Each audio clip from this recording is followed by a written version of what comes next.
Para calcular una integral indefinida, introducimos en la barra de entrada la función x por el coseno de x. Aquí nos aparece su gráfica y aquí nos aparece su expresión algebraica. Como vemos, GeoGebra le ha puesto el nombre de f. Para calcular la integral de esta función, la integral indefinida, escribimos integral y debemos darle como argumento el nombre de la función. La función se llama f, presionamos Enter y aquí tenemos el dibujo de la integral y aquí nos aparece la expresión algebraica de la integral. Ahora vamos a hacer integrales definidas, que es la verdadera potencia de GeoGebra. Vamos a calcular la integral de la función f entre dos puntos. Para ello empezamos a escribir y debemos elegir esta opción. Debemos darle el nombre de la función f, el valor inicial, menos 3 y el límite superior de integración, que será 2. Aquí tenemos el valor de la integral, que la ha llamado a, y aquí tenemos una representación gráfica de la integral. Borramos y vamos a calcular la integral entre dos puntos arbitrarios. Para ello, situamos dos puntos en el eje X, los que sean, que los ha nombrado GeoGebra como A y B. Y vamos a hacer la integral de la misma función f, pero ahora queremos que el límite inferior de integración sea la coordenada x de a. Pues escribimos la coordenada x de a. Y que el valor final sea la coordenada x de b. Como vemos, nos sale lo mismo de antes, pero tenemos la posibilidad de mover los puntos y ver dinámicamente cómo se modifica la integral. Borramos esto y vamos a introducir una nueva función para calcular el área entre dos curvas. La nueva función x al cuadrado menos 2x, x al cuadrado menos 2x menos 1. Nos sale una parábola. Vamos a hallar los puntos de corte. Solo tiene dos puntos de corte.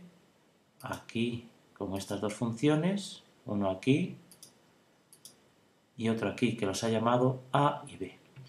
Pues para calcular la integral de la diferencia de funciones procedemos de la siguiente manera. Integral, elegimos esta opción y tenemos que dar el nombre de la función que está arriba, que es f, el nombre de la función que está abajo, g, el primer límite de integración, que será la coordenada x del punto A, y lo mismo con el límite superior de integración, x de b. Y aquí tenemos el cálculo realizado y aquí nos aparece un dibujo ilustrativo del área. Si queremos, podemos variar las propiedades a ese área, cambiarle el color, cambiarle el sombreado, la opacidad, para presentarlo de otra manera. Ahora vamos a calcular una suma inferior y vamos a observar cómo la suma inferior se va aproximando a la integral. Para calcular una suma inferior, tecleamos suma inferior, le debemos dar el nombre de la función, f, el valor inicial de la función, por ejemplo 0, el valor final de la integración, 4, y el número de rectángulos que queremos que posea esa suma inferior, por ejemplo 20. Aquí tenemos el cálculo realizado y aquí tenemos un dibujo que nos ilustra el cálculo. Pero nosotros lo que queremos ver es que cuando el número de rectángulos va creciendo, el valor se va aproximando a la integral.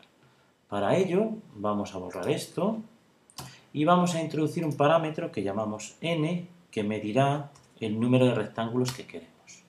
Lo mostramos y hacemos que varíe, por ejemplo, desde 0 hasta 200